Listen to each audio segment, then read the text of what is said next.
नमस्कार दोस्तों, OCN network में आपका स्वागत है। आज बात करेंगे महाराष्ट्र पर, और महाराष्ट्र में भी ऐसे लोगों पर बात करेंगे जो एक्चुअल में महाराष्ट्र के तो नहीं हैं, पर महाराष्ट्र में आकर के अपने पैर जमाना चाहते हैं। ये कौन लोग हैं? आम आदमी पार्टी के अरविंद केजरीवाल, मुलायम सिंह यादव, उनकी पार्टी अखिलेश यादव, मायावती? नहीं, एक और ऐसे ही व्यक्ति ट्राई कर रहे हैं महाराष्ट्र में पैर जमाने की।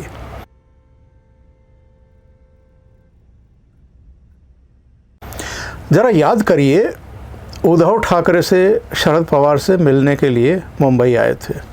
छतरी वतरी लगा करके लंच वंच किया था, कैमरों में वो आना चाहते थे, अपनी चर्चा कराना चाहते थे महाराष्ट्र में केसीआर कौन है, क्यों आए हैं। तब मकसद बताया गया था कि विपक्षी एकता के लिए प्रयास कर रहे हैं, लेकिन विपक्षी एकता के लिए वो प्रयास बस उसी फ्रेम तक सीमित रहे, उसके आगे उन्होंने कभी प्रयास किया नहीं, जिस तरीके से नीतीश करते हुए दिखाई दे रहे हैं। अब हालत क्या है?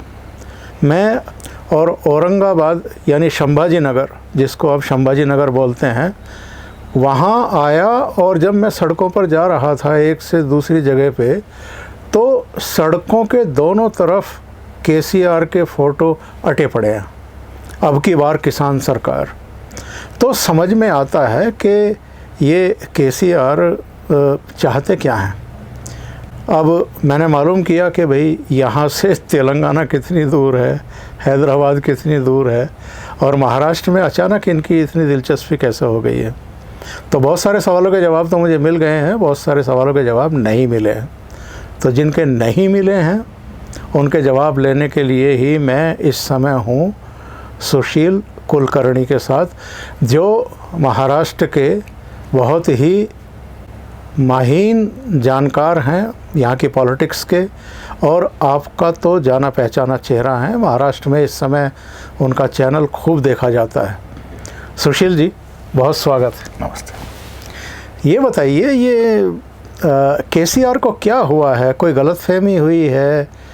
कोई उनको स्पार्क होते हुए दिखाई दे रहा है, या ज़मीन पर कुछ इस तरह के संकेत उनको मिले? हालांकि ज़मीन पर तो वो अभी उतरे भी नहीं होंगे, आकर के यहाँ पे लोगों के बीच गए भी नहीं होंगे, सभाएं या उस तरीके से इंटरेक्शन किया भी नहीं होगा, पर उनके पोस्टर तो ऐसे लग रहे हैं जैसे दक्षिण भारत के राज्यों में हमें सिनेमैटिक एक तौर तरीका दिखाई देता है वहाँ के पॉलिटिशियन का, कि बहुत बड़े बड़े आकार के आप पोस्टर लगा दीजिए और रातों रात जो है आप छाने की कोशिश करिए।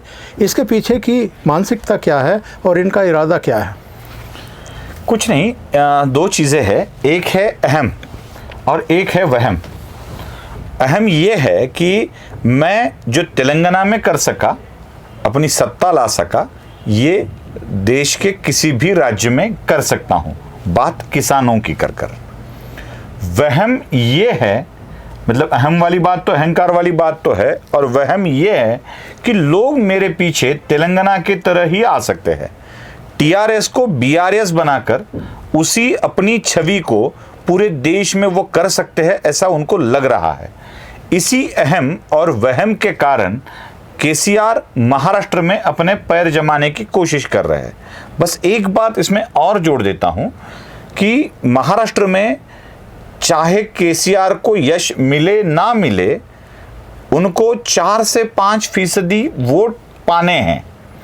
ये पाना है तो केसीआर को कुछ ना कुछ तो लेकर आना पड़ेगा। मैं बता दूं, जिन राजनीतिक नेताओं की उम्र अब वीआरएस की हो गई है, मतलब वॉलंटरी रिटायरमेंट स्कीम में वो आ चुके हैं, उनको बीआरएस में लेकर उसी 5% वोट के लिए केसीआर अभी ट्राई कर रहे हैं। और एक मुद्दा इसमें बड़ा महत्वपूर्ण रंजक है, आगे चलकर मैं आपको बताता हूं कि क्यों आए हैं केसीआर, क्यों आपको औरंगाबाद में या ऐसे शहरों में, छत्रपति संभाजी नगर में ये दिख रहा है। अहम और वहम, यही दो चीज़ें बड़ी महत्वपूर्ण है। नहीं, आप किसान की बात कर रहे हैं, और केसीआर ने भी अपने जो पोस्टर लगाए हैं उसमें किसान शब्द को हाईलाइट किया है। अब की बार किसान सरकार। तो एक तो मैं ये जानना चाहता हूँ कि तेलंगाना के किसानों को क्या ये पूरी तरीके से संतुष्ट कर चुके हैं या गरीबी से, लाचारी से उबार चुके हैं, वहाँ के किसान क्या अब संपन्न हो चुके हैं? और दूसरे, महाराष्ट्र में आकर के, भले ही ये सीमावर्ती इलाका है तेलंगाना का, आंध्रा का, यहाँ आकर के किसानों को जो वो लुभाने की, लालच देने की कोशिश कर रहे हैं, इसकी वजह क्या है? इसके पीछे की मानसिकता क्या है? एक सीधी सी बात है कि कुछ ना कुछ तो नया लेकर के आओ। मतलब जैसे आम आदमी पार्टी लेकर के आई कि हम शिक्षा को अच्छा करेंगे, हम राजनीति को साफ सुथरा कर देंगे, ये वाली बात लेकर आम आदमी पार्टी आई। मैं आपको बता दूं कि महाराष्ट्र में अगर कोई पार्टी पनपी है तो महाराष्ट्र की पनपी है, दूसरी कोई पार्टी पनपी नहीं है। या महाराष्ट्र की पार्टी कोई बाहर जाके बड़ा खेल नहीं दिखा पाई है। शरद पवार ने पार्टी का नाम तो राष्ट्रवादी लिखा, लेकिन वो बन चुकी है महाराष्ट्रवादी, महाराष्ट्र में भी पश्चिम महाराष्ट्रवादी।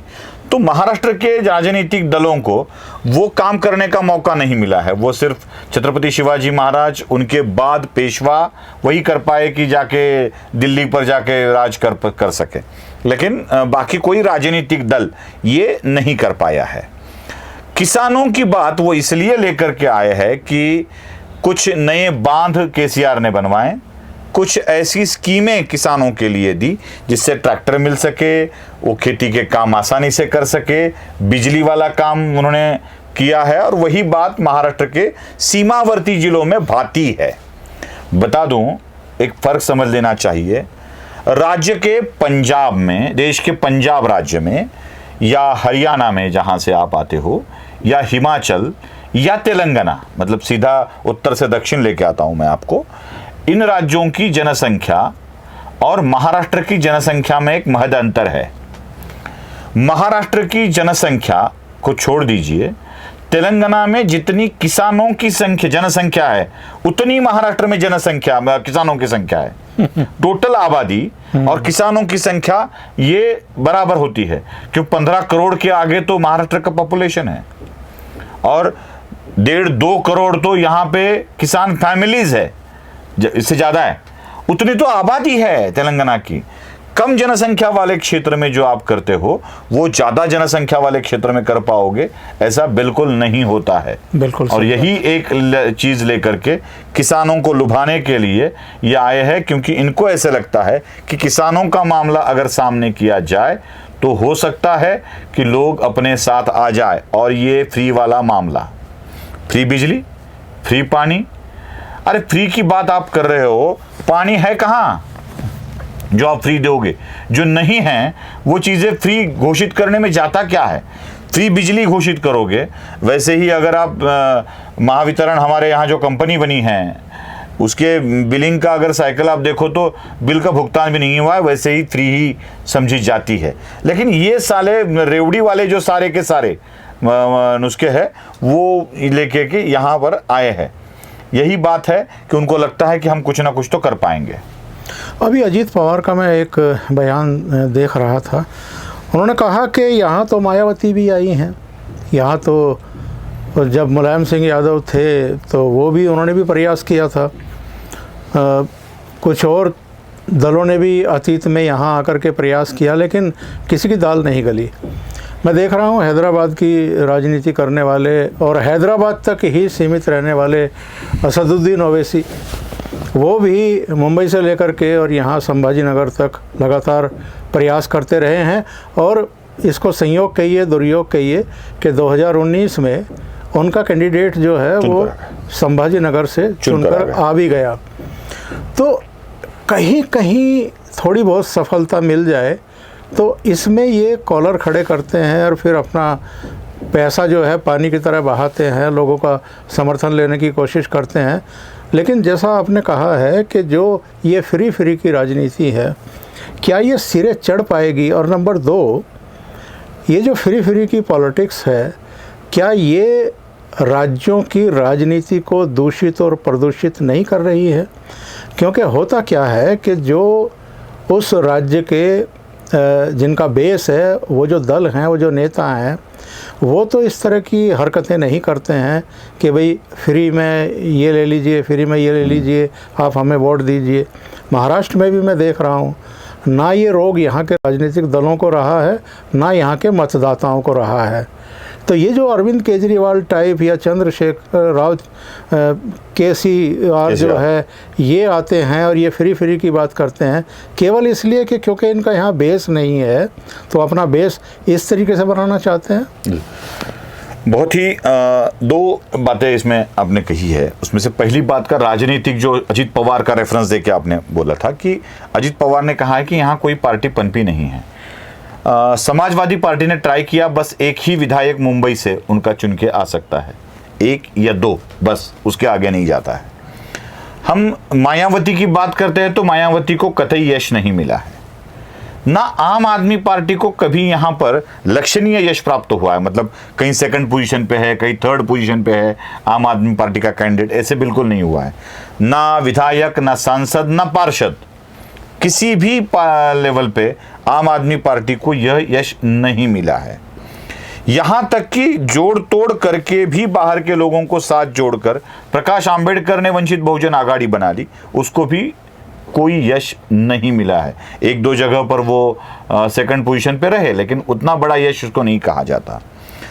अब जो छत्रपति संभाजीनगर की सीट पर ओवैसी के पार्टी के इम्तियाज जलील जो चुन के आए, और धुलिया से एक विधायक आए, मुंबई से एक विधायक आए, इन तीनों का यश एमआईएम का यश माना जाए तो आपको ये कारण मिल जाता है, लिंक मिल जाती है आपको कि क्यों आ रहे हैं केसीआर।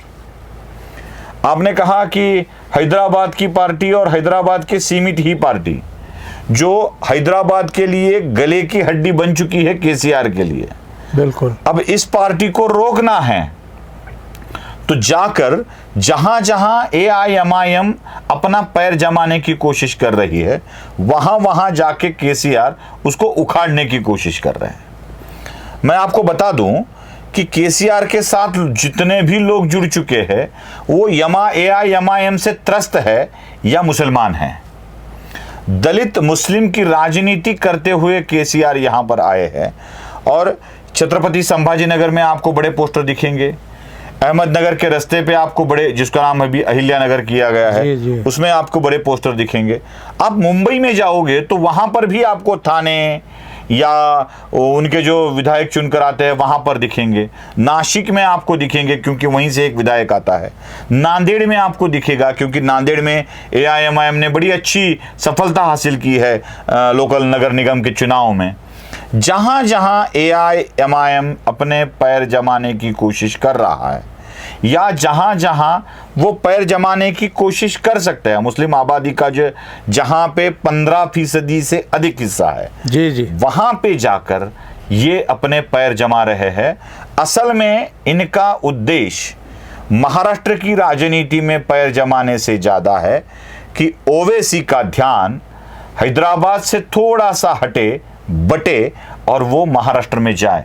ये अपने शत्रु को कमजोर करने की पहली क्रिया है और इसीलिए वो अन्य को भी साथ लेकर अपना गढ़ जमाने की कोशिश कर रहे हैं। ये वाले आपके पहले सवाल का जवाब है। जी। दूसरा आपने जो पूछा था कि क्या महाराष्ट्र के लोगों को ये फ्री वाला चस्का नहीं है, क्या हो सकता है कि महाराष्ट्र इसमें बलि चढ़ जाए या कह दे कि नहीं चाहिए। देखिए, महाराष्ट्र की राजनीति में किसानों की बात हम करें तो किसान एक स्वाभिमानी किसान यहां पर रहता है। भले ही मतलब महाराष्ट्र ऐसे भिन्न भिन्न क्षेत्रों में बटा है, भूभाग के हिसाब से अगर हम देखें तो विदर्भ के किसानों की हालत खस्ता है, मराठवाड़ा बीच में अटका हुआ है, जी। पश्चिम महाराष्ट्र का किसान बड़ा अमीर है और जितनी भी किसानों की आत्महत्याएं होती है उसमें कोंकण 0 है। मतलब कोंकण की अलग किसानों की मानसिकता है, पश्चिम महाराष्ट्र के किसानों की अलग मानसिकता है। 10 जिलों में किसान अमीर है, 4 जिलों में किसान बड़ा ही स्वाभिमानी है, वो जान नहीं देता है, और 20 जिले ऐसे हैं जहां पे किसानों की हालत खराब है। अब इन्हीं खराब हालत के चलते चलते देश में किसानों के लिए कुछ ना कुछ प्रदेश में किया जाए, ये मांग बढ़ती जा रही है। अब तक की सरकारों ने कभी लोन माफ करवा दिया है, कभी बिजली की व्यवस्था, बिजली के बिल माफ कर दिए हैं, कभी कुछ और, जैसे केंद्र किसानों के लिए सम्मान निधि देती है, वैसे महाराष्ट्र में भी उतना ही हिस्सा महाराष्ट्र की सरकार ने देकर अभी अपना और हिस्सा बढ़ा दिया है। ये वाला चल रहा है, लेकिन सारी बातें फ्री लेकर करने की किसानों की आदत नहीं है। ये आदत लगा दो, फ्री की बात कर दो, उनको अपने हवाले कर लो और मनचाहा बात हासिल कर लो। ये वाला एक फंडा केजरीवाल लेके आए, यश नहीं मिला। बाकी पार्टियां लेकर आई, यश नहीं मिला। अब केसीआर लेकर आए हैं। केसीआर फ्री से ज़्यादा पानी वाली बात करते हैं, पानी बहुत मिलेगा, पानी में ये बांध बनवाऊंगा, बिजली तैयार करवाऊंगा, ये सारी बातें करते हैं, लेकिन फिर वही मामला वहीं पे आके अटक जाता है। जनसंख्या की बात देखो, आबादी का कुल क्षेत्र देखा जाए तो इतनी आबादी के लिए तेलंगाना जैसी व्यवस्था करवा पाना अशक्य प्राय है, वो हो ही नहीं सकता। बस रेवड़िया दे दो और जितने चाहे उतने वोट बटर लो, यही चीज़ केसीआर कर रहे हैं। मराठवाड़ा की बात करें तो यहाँ जो करीब 8 ज़िले आते हैं, यहाँ ज़्यादा प्रभाव किस पार्टी का रहा है और केसीआर के ख़ास तौर से इस इलाके में आने की वजह से क्या उनमें किसी तरह की चिंता है, कोई खलबली है, कोई वो अतिरिक्त प्रयास कर रहे हैं? मराठवाड़ा के 8 जिलों में जब से मराठवाड़ा का 8 पहले नहीं थे, पहले 6 ही जिले थे, 2 नए बने हैं। उसमें हिंगोली और जालना लातूर ऐसे 3 जिले नए बने, पहले 5 ही थे। तो इन जिलों में पहले प्रभाव था कांग्रेस का, मतलब कांग्रेस ही अपना धाक जमाती थी, कोई किसी पार्टी की तरफ ध्यान भी नहीं देता था, मतलब न जनसंघ ना भारतीय जनता पार्टी कुछ भी नहीं लाती थी। उसके बाद मराठवाड़ा में अगर कोई पार्टी पनपी है तो वो है शिवसेना, बाला साहब ठाकरे वाली शिवसेना की बात कर रहा हूं। सबसे ज्यादा नेता उभर कर आए शिवसेना से। अभी मराठवाड़ा के सारे नेताओं से ज्यादा चले गए एकनाथ शिंदे की तरफ, शिवसेना में चले गए, और बाकी बचे हैं वो उद्धव ठाकरे की तरफ है। जैसे ही शरद पवार ने अपने पार्टी का गठन कर लिया, कांग्रेस धीरे धीरे कमजोर होती गई और शरद पवार के पीछे मराठवाड़ा खड़ा रहा। मराठवाड़ा के अधिकतर जिलों में से शरद पवार को बड़ा बल मिलता है। जैसे बीड़ में, बीड़ जिला है मराठवाड़ा का, वो शरद पवार के पीछे बड़े ताकत से खड़ा होता है। परभणी में भी अच्छा बल शरद पवार को मिलता है। आधे जिलों में शरद पवार अच्छे रहे और जहां शरद पवार की पार्टी अपना जोर नहीं दिखा पाई, वहां पे पनपी भारतीय जनता पार्टी। शिवसेना, भारतीय जनता पार्टी और राष्ट्रवादी कांग्रेस, इनमें सीटें बढ़ गई और बेचारी कांग्रेस छोटी छोटी छोटी छोटी होती चली गई। अब ये हर जगह हो रही है ये यहाँ कुछ नया नहीं, लेकिन प्रदेश वाली पार्टियां 2 यहां पर चल रही है, एक है शिवसेना और एक है राष्ट्रवादी। मैं इसलिए इन दोनों पार्टियों का उल्लेख कर रहा हूं कि अगर कोई बाहर वाली पार्टी आती है तो सबसे पहले बिजली की समस्या, पानी की समस्या या किसानों की समस्या, इनसे ज्यादा इन पार्टियों को लड़ना पड़ेगा मराठी किसानों, मराठी आदमी के मुद्दे पर। और एक बात जो हमें सरंजाम शाही कहते हैं ना हमारे मराठी में, जो जमींदार वर्ग होता है, जो बड़ा वर्ग होता है, इनका एक बड़ा रुतबा और बड़ा प्रभाव रहा है मराठवाड़ा की भूमि में जनमानस पर। चाहे कितना भी आप कह लो, एक बड़ा प्रभाव रहा है जमींदार वर्ग का, जो बड़े वर्ग होते हैं, गांव के बड़े तबके होते हैं, चाहे वो भिन्न भिन्न जाति से हो, लेकिन जो गांव का कारोबार देखने वाले लोग होते हैं, उनका बड़ा प्रभाव रहा है। इनसे भी जूझना पड़ेगा। इसलिए मैंने कहा है कि पहले ही कहा था कि जो वीआरएस के उम्र में हैं वो बीआरएस के साथ जुड़ रहे हैं।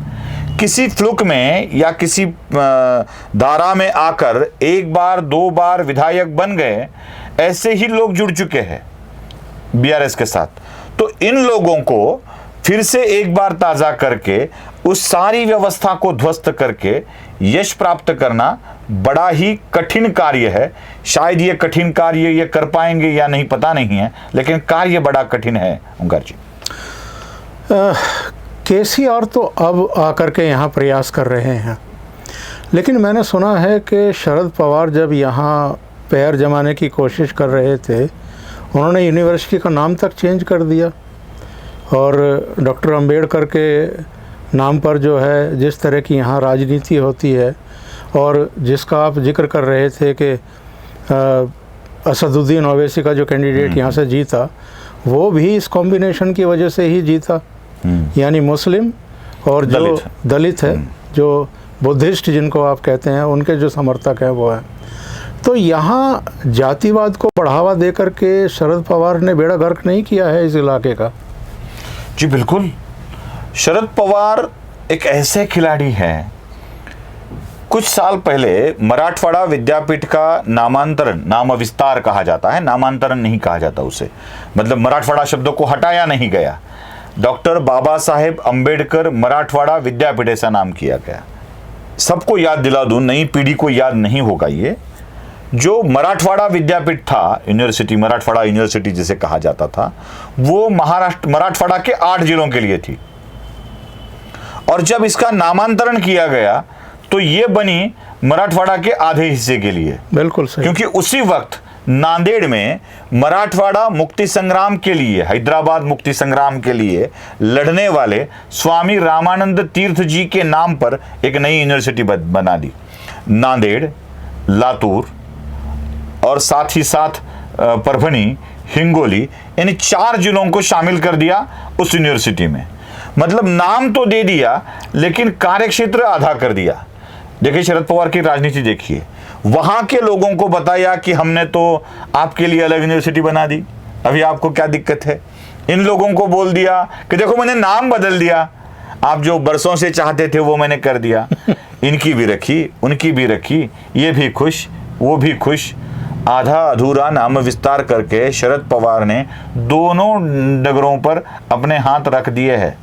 और यही चाल शरद पवार बरसों से मराठवाड़ा की राजनीति में खेलते आए हैं। मैंने जिस जमींदार या सरंजाम वर्ग का उल्लेख किया ना, वो अब तक सारे के सारे, मैं ये बरसों से कहता आया हूं कि राष्ट्रवादी कांग्रेस पार्टी एक अमेरिकन संघराज्य है। ओंकार जी, जी जी, मतलब संघराज्य बना और उसने राज्य बना लिया, ऐसा नहीं है। भारत की तरह राज्य एकत्र आए, उन्होंने अपना यूनाइटेड स्टेट्स ऑफ अमेरिका बना लिया, कुछ अधिकार दे दिए। वैसे इन सारे जमींदारों का पक्ष है नेशनलिस्ट कांग्रेस पार्टी। ये अपने हित के लिए इकट्ठा आके शरद पवार को नेता मानते हैं। तो इन्हीं के हितों की रक्षा करने के लिए शरद पवार हमेशा काम करते हैं और बात दलितोद्धार की करते हैं। ना कभी हुआ है, ना कभी होगा, बस भटकाने के लिए, भड़काने के लिए ये सारी चीजें बताई जाती है। अच्छा, मराठवाड़ा की अगर राजनीति की बात करें तो अब 2024 का लोकसभा चुनाव कोई बहुत दूर रह नहीं गया है। तमाम दल अपनी अपनी रणनीति बनाने में जुट गए हैं। अभी जी न्यूज़ का एक सर्वे भी आया था, विधानसभा चुनाव को लेकर के आया था कि अगर आज चुनाव हो जाएं तो भारतीय जनता पार्टी और शिवसेना की जो युति है एक नाथ शिंदे के नेतृत्व में, उसको तो करीब करीब दो तिहाई बहुमत तक जो है मिल सकता है। मराठवाड़ा की क्या सिचुएशन है यहाँ? चूँकि आप बैठे हैं तो आप बहुत बेहतर तरीके से बता सकते हैं कि यहाँ का पल्स क्या कह रहा है मतदाताओं का। देखिए, हम कितने भी 48 लोकसभा सीटें, नहीं 6, यहाँ पर 8 है लोकसभा की सीटें जी, और 48 है विधानसभा की सीटें, मतलब एक लोकसभा क्षेत्र में 6 आती है। मराठवाड़ा के हिसाब से देखा जाए तो 2 सीटें ऐसी है जो एक विदर्भ से ली गई है, यवतमाल डिस्ट्रिक्ट से लोकसभा क्षेत्र में, और एक पश्चिम महाराष्ट्र से ली गई है। मतलब उमरखेड़ नाम की एक सीट विदर्भ से ली गई है और बार्शी नाम की एक सीट इधर से ली गई है। तो 48 में 2 निकाले जाए तो 46 विधानसभा सीटें मराठवाड़ा में आती है। आज की तारीख में सबसे बड़ी पार्टी के रूप में भारतीय जनता पार्टी है, जिसको सबसे ज़्यादा सीटें मिली है। लोकसभा में भी भारतीय जनता पार्टी ने कांग्रेस के मुख से अपनी कुछ जगह निकाल ली है। मतलब जालना तो भारतीय जनता पार्टी को मिलता ही है, लातूर भी भारतीय जनता पार्टी को नहीं मिली है। नांदेड़ जो अशोक चौहान की सीट थी, लातूर विलासराव के गढ़ से सीट निकाली है, नांदेड़ वाली सीट अशोक चौहान के गढ़ से निकाली है। बीड़ और जालना ये तो बीजेपी का गढ़ रह चुका है, 4 सीटें तो ये हो गई। बाकी जगह पर शिवसेना जीती है मतलब एक धाराशिव, जिसे उस्मानाबाद पहले कहा जाता था, परभणी वाली सीट, ये सारी सीटें ऐसी है जो शिवसेना जीतती आई है। आज भी देखा जाए तो यही कॉम्बिनेशन हमेशा रहता है। मैं आपको बता दूं ओंकार जी कि ये जो हम कॉम्बिनेशन या किसी भी मतलब हम लोग जो एनालिसिस करते हैं या बताते हैं, वो इस आधार पर बताते हैं कि कहीं जाके सर्वे करने की ज़रूरत नहीं होती है। जी जी। अगर हम अभ्यास भी कर ले तो क्या होता है, मराठवाड़ा की 8 सीटों में से, लोकसभा की 8 सीटों में से 2 सीटें ऐसी है जिसमें शहर का प्रभाव है। उन सीटों पर शहर का प्रभाव पड़ता है, नांदेड़ वाली और संभाजीनगर वाली। शहरों में जातिगत राजनीति नहीं चलती है, स्वाभाविक तौर से जीत जाती है बीजेपी। जी जी जी। गढ़ है वो अलग है, जो अपनी अपनी पार्टी के गढ़ है वो अलग है। वैसे ही अगर हम रिजर्वेशन वाली सीट देखें तो हर जिले में एक तो रिजर्व कोटा की सीट है। मुझे एक अपवाद छोड़कर नांदेड़ वाला कहीं भी दिखाइए कि रिजर्वेशन सीट पर राष्ट्रवादी कांग्रेस या कांग्रेस जीती है, कहीं पर भी नहीं है। मतलब 8 जिले हैं रिजर्वेशन की, महाराष्ट्र में कम से कम 40 सीटें होगी जो रिजर्व कैटेगरी में आती है। जी जी। तो इन कैटेगरी में इनको यश नहीं मिलता है। वैसे ही शहरी इलाकों में भी इनको यश नहीं मिलता है। सारी शहरों को देखे तो यश आपको नहीं दिखेगा। मतलब वैसे भी भारतीय जनता पार्टी इन 46 जगहों पर 8 जगहों पर 4 जगह और 46 जगहों पर 17 सीटों पर जीतने ही वाली है। आगे क्या होगा, वो आगे कितना फर्क पड़ता है वो देखेंगे। शिंदे को भी ऐसी ही यश मिलने वाला है। तो 46 में से आधी सीटें तो ये अलायंस जीतेगा और आधा बंटवारा होगा 3 पार्टियों में। अगर कुछ 19-20 हो जाता है तो उनमें से भी कुछ गलत हो सकता है। आने वाले लोकसभा चुनाव में नंबर 1 की पार्टी रहेगी भारतीय जनता पार्टी, नंबर 2 पे रहेगी शिवसेना शिंदे की, और बाद में तय होगा कि आगे कौन होगा। इसमें नुकसान होगा तो उद्धव ठाकरे की शिवसेना का ही ज़्यादा होगा। आपने जो आखिरी सेंटेंस बोला है उसी पर एक सवाल मेरा है। ये उद्धव ठाकरे और इनके जो आसपास के लोग हैं, जिनमें संजय राउत जो यहाँ के गंभीर विश्लेषक हैं, वो तो संजय राउत के बयानों पर टिप्पणी तक करना जो है उचित नहीं समझते, उनको जोकर बताते हैं। और सबको पता है कि सुबह जब वो अपने घर से निकलते हैं तो कुछ चैनलों के लोग अपना माइक लेकर के खड़े ही रहते हैं उनकी आरती उतारने के लिए। वो जो बोलते हैं फिर दिन भर वही चलता रहता है। तो यहाँ के मीडिया का भी अजीब राग है। पर मेरा सवाल ये है कि जिन वजहों से उद्धव ठाकरे की पार्टी टूटी, और मामूली नहीं टूटी है, 2/3 MLA टूट गए, 2/3 MP टूट गए, जो इनके पदाधिकारी हैं उनमें भगदड़ मची हुई है। यहाँ तक कि अभी मनीषा कायंदे वो अभी विधान परिषद से टूट करके इधर आ गई हैं शिंदे गुट में। और अब तो विधान परिषद में भी ये सवाल खड़ा हो गया है कि नेता प्रतिपक्ष किसका रहेगा, NCP का रहेगा या उद्धव ठाकरे की पार्टी का रहेगा। ये एक नया झगड़ा शुरू हुआ है। पर मैं ये जानना चाहता हूँ, इतना बड़ा लॉस जिसकी वजह से उनकी कुर्सी चली गई, MVA सत्ता से बाहर हो गया, उनकी अपनी पार्टी में इतना बड़ा विद्रोह हो गया, एकनाथ शिंदे चीफ मिनिस्टर बन गए, ये क्या ठंडे दिमाग से सोचने को तैयार नहीं है कि ये सब हुआ क्या, क्यों है, कारण कौन से हैं जिनकी वजह से इतनी बड़ी संख्या में लोग बगावत करके मूल पार्टी छोड़ करके चले गए। और उस पार्टी से मातोश्री का जो एक रुतबा हुआ करता था उसकी परवाह किए बिना। तो अभी भी जब कायंदे गई छोड़ करके तो संजय राउत क्या कह रहे हैं कि ये सब कूड़ा कचरा है। तो ये जो गाली गलौज की लैंग्वेज है, क्या कभी ये सुधरेंगे, ठंडे दिमाग से सोचेंगे कि कौन से बड़े पाप हुए हैं इनसे जिनकी वजह से एक इतनी अच्छी खासी विरासत थी उसको इन्होंने गंवा दिया। पहले तो मैं आपको एक करेक्ट करता हूँ, मतलब मुझे नहीं करना चाहिए, अब अनुभव ही है, लेकिन जो शब्द करेक्ट करता हूँ, उद्धव की पार्टी टूटी कहा आपने। उद्धव से पार्टी छूटी, अब छूट गई, वो टूट नहीं गई है, छूट गई है, उद्धव के हाथों से निकल गई है। ये पार्टी ना तो जिन्हें वो गद्दार कहते हैं उनके कारण छूटी है, ना किसी संजय राउत के कारण छूटी है। ये छूटी है उद्धव ठाकरे के हाथों से, उद्धव ठाकरे के ही कारण छूटी है। क्योंकि अपने काम के लिए किन लोगों को लगाना चाहिए ये उद्धव ठाकरे को समझ में आना चाहिए।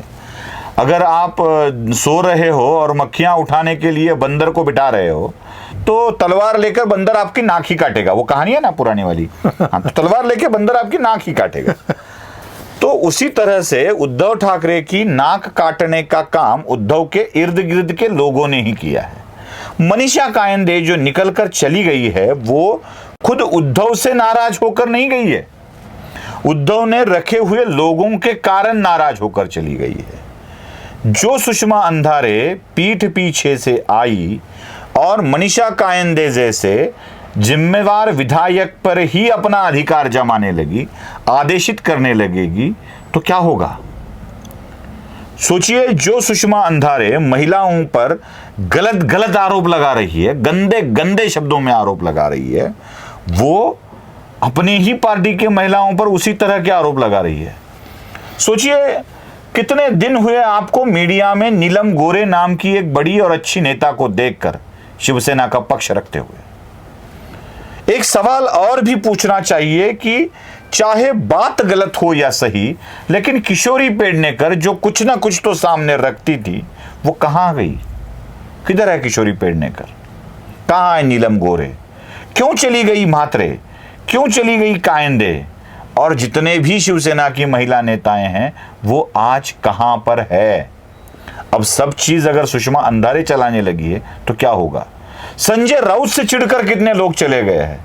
उद्धव ने, वो आपको स्टोरी मालूम होगी, जो एक बहुत गंदे आदमी को, बहुत ही गंदे आदमी को रखा गया और कहा गया कि एक गंदे बकरे के साथ कौन रह सकता है।